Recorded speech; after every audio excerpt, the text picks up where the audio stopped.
Welcome to part 10 of Vegas Pro Essentials. When editing any video these days, you are likely to source your media from a range of different places. You could be shooting with your phone vertically, using a mini action camera, horizontally shooting with a DSLR, film camera, or even capturing footage from screen captures and gameplay. All this media will have different sizes and aspect ratios, and you need to manage all of this to end up with a visually correct result. Thankfully, Vegas Pro has got you covered. To illustrate how these tools work, I've created a 9x16 or vertical video project. We also have a folder filled with mixed media. Some match the project resolution, and others are 16:9 or horizontal video. To mix these formats in the timeline, you simply start off by editing them. So let's say the first shot is vertical video. The second shot is horizontal video, and the third shot is vertical video again. By default, Vegas Pro will auto-scale the media within the timeline. This lets you focus on the edit without interruption. Whenever you are ready, you can then fix the framing issues. To adjust the formatting and framing of the horizontal video, you will find the Event Pan and Crop button at the bottom right of the event. When you click it, it launches the Event Pan and Crop. By default, the tools appear in a floating window. There is nothing wrong working this way, but I prefer to have the window as a dockable tab. It's neater and always where I want it when I need to use it. If you wish to place a floating window in the docking area, hold Ctrl and drag the window until it snaps into the interface. Using the cursor, you choose where the window should go. Once you're happy, release the cursor and the window will stay there.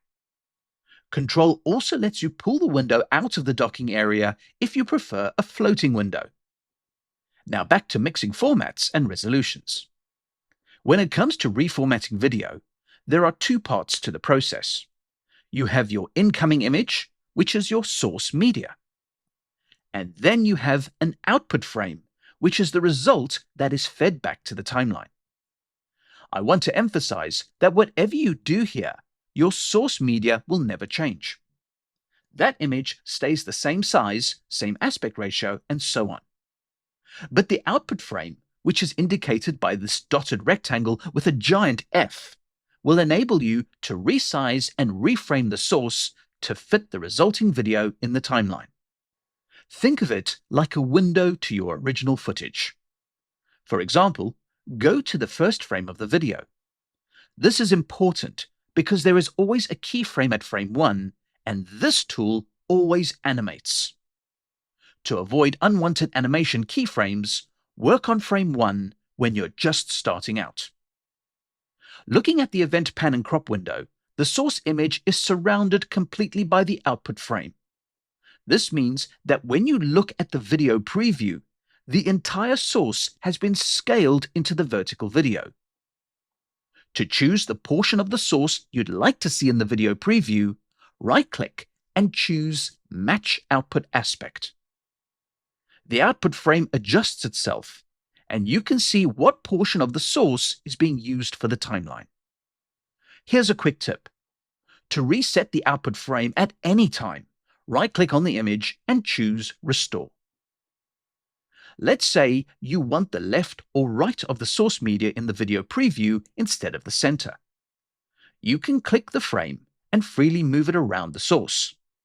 This is fine, but ideally, the movement needs to be constrained horizontally to avoid the black bars top and bottom.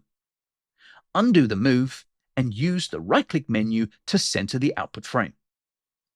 In the toolbar, change the move mode from Move Freely to Move Only in X.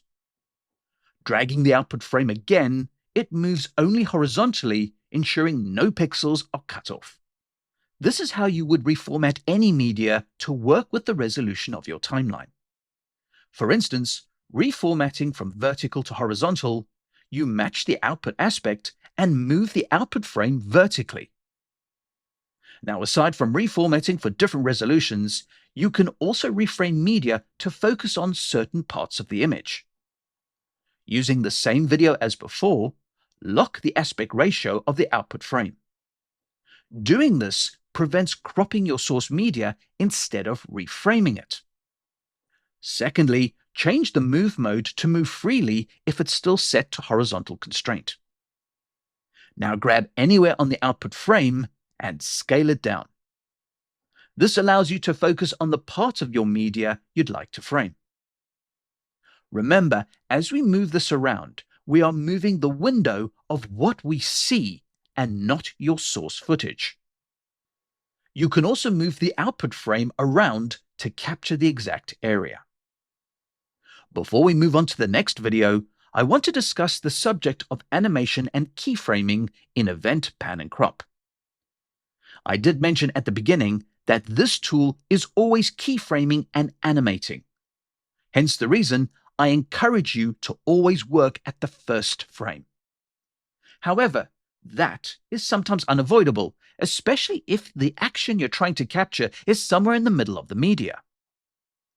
If we work as we did just now, you'll end up with your video moving all over the place, scratching your head why.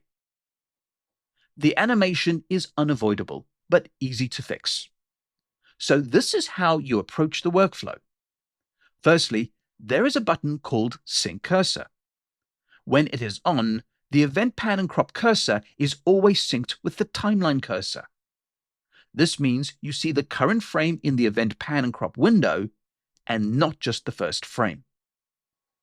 Now let's say towards the end of this shot is where I want to focus the frame. So we move the frame and get it perfectly lined up for this moment in time.